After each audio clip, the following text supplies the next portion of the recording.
going on, everybody? I'm Eating Things, and you're watching Less Than Rhetorical, and we're doing another tip video here, but this time we're talking all about roaming and the two types of roaming in the game of Rainbow Six Siege. And I think when you start to understand these types of roaming, you start to understand your goal as a roamer. And as you understand your goal as a roamer, you're going to be much more effective at achieving that goal and in the round, and also having a positive impact on the round, resulting in wins.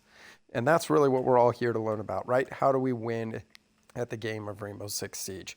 I want to talk about operator selection very quickly because I think there's a misunderstanding about roaming. A lot of people think that as a roamer, you have to go Cav or maybe Vigil, or you have to take somebody whose particular kit is geared toward roaming. And that is not true. You can be a roamer with any operator. I know that that is not a popular opinion or something that makes a lot of sense. There are some operators like Solis who are more geared toward roaming, and Oryx who are more capable of roaming than other operators. But you could even roam with operators that are not designed for roaming. Roaming does not, like, just because you're playing Mira, you're not restricted that you have to sit on site and watch your Miras. And that's nothing else that you can do. You might be in a situation where your Miras aren't necessary where they're set up right now because the way the push is happening. And you might be more effective leaving site and going for a flank. So just keep that in mind. It doesn't matter what operator you are. I will say this: operators with speed and ability to manipulate the map quickly are often better roamers than operators who are not. But that's not always the case, like in the case of Castle, where you can anchor down an area of the map while on the roam and make it very difficult for attackers to push that area. So let's grab, just for the sake of our video here, we're going to grab Vigil, and we will grab the K1A and not the Boss G. And let's hop into an example here, and we'll talk about the two types of roaming. But just before we get to the two types of roaming, let's talk about this: the need for you to roam. All right? I probably shouldn't have wasted both of those, since I'm probably going to need those because, you know, I can talk about that at a later time. All right, so why you need to roam in the game of Rainbow Six Siege? Well, first of all, to contest map control. All right? If you are roaming, you are preventing the other team from gaining a portion of that map control, or control of a portion of the map. So you're preventing people from coming in a certain direction.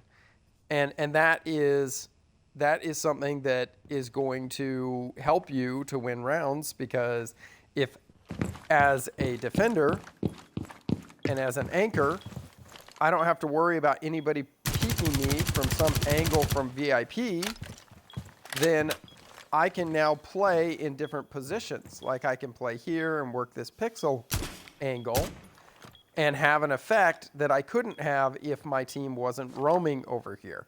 If my team is all on site and there's no roamer, I don't know if this is clear. I don't know if this is okay. I'm now restricted with my positioning a little bit more. And so by roaming, you're helping the rest of your team to have better positioning because you're controlling certain areas of the map. The other thing is it also takes the amount of attackers who can focus on the bomb site away. So you can't have, if all 5 of you are in sight, all 5 attackers can be focused on the bomb site. You don't have to worry about watching your flank. You don't have to worry about anybody sneaking around behind you in some other angle or getting a cheeky kill from somewhere. So you can focus your attention as an attacker completely on the bomb site if you know all 5 people are in there, which gives you an advantage because now you can take your time, set up, open up angles, make it difficult, push them into positions where I know, okay, I know the predictable position that the defense is going to be in, and now I can pre-fire those positions and win my gunfights. And it's like, oh, this guy has walls. How's he able to know where I'm at and kill me all the time? Well, it's because he moved you to that direction while he was attacking, changing where you could stand because of his map control. So by preventing that map control or taking away the amount of attackers that can focus on the bomb site and making one of the attackers focus on a flank, or someone have to, hold back here and try to clear a roamer, you're just making it easier for your 4 or 3 or 2 other people on site to win their gunfights, because they'll be up against less people. And that's why you really need to roam, because you're going to have an impact on the round as a roamer that you won't have if all 5 people are sitting on site, with 3 of them having nothing to do because they're all pushing, all the attackers are pushing one side of the map. And so, there's 3 guys that are just sitting on cams with nothing to do. As a roamer, you can have more of an impact on that round. All right, so that's why you should roam. Let's talk about the 2 different types of roaming. There are 2 types of roaming. I don't think people know this. There is the passive roamer and the aggressive roamer. All right? The passive roamer is the roamer that finds a spot in the map and passively waits. Shoot the radios. Passively waits. This is the type of roamer that might get on cams, might watch to see when are they going to push, where are they going to push. And as he sees someone push into the map, he has a choice. He can either take the gunfight, which would not be very passive, or he can remain passive and just wait. And this is a very challenging roaming skill, is waiting. You're basically setting the attackers up to fail. So if the attackers are taking this room here, they've droned it out, they've cleared it, they're watching here, they don't see anybody, they're clear. Now they're moving into here, they've got this map control, they're clear. They're starting to push on the kitchen attack at this point. They're starting to get their attack going, and you just wait. Maybe they lose a guy or 2, and you're just waiting, all right? Your team's doing pretty well. A couple of guys have gotten some picks, and you're just waiting. All right? You might be giving information. You might be on cams. You might be saying, okay, he's at blue door, and giving information.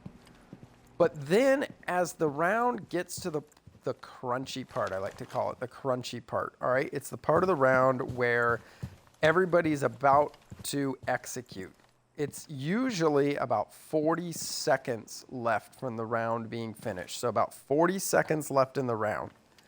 In the meantime, you may have avoided some drones. Maybe you shot some drones, but if they didn't clear you and they're about to execute and it's 40 seconds left, that's when you go for your flank.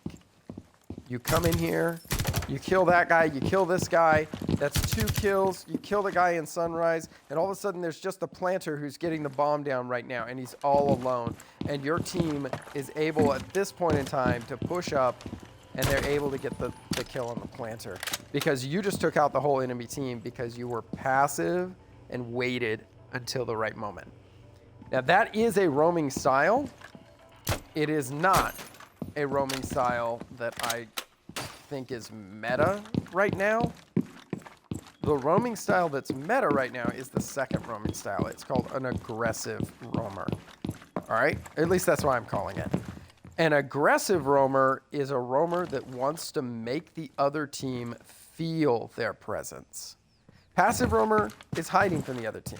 Passive roamer wants to completely stay hidden because the passive roamer's impact is going to be later in the round. The aggressive roamer's impact is early in the round. It's right away. And the goal of the aggressive roamer is to get a pick and head back to site. That is it. That is your goal. Your goal is not a flank at the end of rounds. It's not to keep map control forever. It's to get a pick and head back to site. And here's why. Because if you get a pick and you head back to site, now there are 5 of you on site and there are only 4 of them to push you. you have a numbers advantage. You can play trades for the rest of the round. The trade is when I go for a kill and my teammate, if I die, my teammate trades me out by getting the kill that I was going for. All right. The aggressive roamer, he wants to hold map control for as long as he can, but the goal is to essentially impact either keep this map control or to get a kill in the process and, you know, give up the map control. You basically want to make the attackers feel your presence. You don't want to be somewhere far off of sight, like way over here, to where now when people start pushing, they don't feel your presence, and then you have to go for a flank. I mean, yes, you could start the round maybe like that, and then, you know, kill somebody that drops through this hatch, or kill somebody that's pushing through here or through this window or something. But the goal is, as an aggressive roamer, is you want them to feel your presence. All right? As they feel your presence, the attacking team, it messes up their attack strategy. Because maybe their attack strategy was, I'm going to take Penthouse, I'm going to take Theater, or I'm going to take Hall of Fame, rather. I'm going to take VIP. I'm going to open up this wall here. I'm going to cut this off. We're going to open this wall here. That prevents anybody from being in here. And then our other side, our team's going to take Aqua, push in, and plant right here. Maybe that is their strategy, cutting off the rotates of people, and then getting in here and planting the bomb. Okay, as an aggressive roamer, if I am roaming over here in Theater and they're trying to take Hall of Fame and Penthouse and I get a kill, all of a sudden their whole strategy changes. Now they're like, oh great, we can't do this because we can't take VIP and be looking this way because somebody will flank us from Hall of Fame. So what I'm going to do is I'm going to switch to a roam clear strategy. And so as an attacker, you start roam clearing, but if you're playing the aggressive roaming position correctly, you get that first kill and you duck out. You're done. You're done. Even if you don't get the kill, let's say you make them feel your presence, now they're going to have to clear you. So you duck out, you watch your flanks, and you go back to site. All right? The goal of this, again, is that you make them have to do a roam clear strategy that they weren't planning on doing. And as the attacking team starts clearing you, you're not there. You're not there because you got your frag and you're back at site now. So now they're trying to find you. They're trying to look all over for you. They're droning everywhere and it's wasting time. It's just taking the clock is just ticking down the whole time, so that the attacking team no longer has the comfortable time that they had before to execute their strategy. And you as a roamer can just go back. Now, if you didn't get your kill, maybe you fall back to a room next to site. Maybe you don't fall back to site. Maybe you fall back a little bit, let them drone you out again. You shoot that drone, and then you fall back a little bit more or change to another position. They drone you again, and you're just basically becoming the passive roamer at this point. Because now you can just shoot drones and continue to waste time. And you're just throwing the attacking team off so that they don't know where you're at or how you continue to elude them. They're trying to push you. They're trying to clear you. And all that time that they're spending clearing you is time that they're losing the round because they're not being able to execute the strategy that they wanted to execute. So I hope you guys like that video. I hope you guys understand the two types of roaming. Right now, I am a big fan of the aggressive roamer. I think that you should be an aggressive roamer. It's very meta right now. You get your pick, you get your kill, you go back to site, and just play for trades, play the numbers game. So I hope that helps you to win more rounds in Rainbow Six Siege. And please make sure to like and subscribe. And if you guys want more content like this, please leave a comment in the comment section on the YouTube channel. It really helps the algorithm out. I am trying to reach 200 subscribers by the end of the year, so I really do appreciate it. And thank you guys so much for all your support in the last few months. Have a great rest of your day. Peace.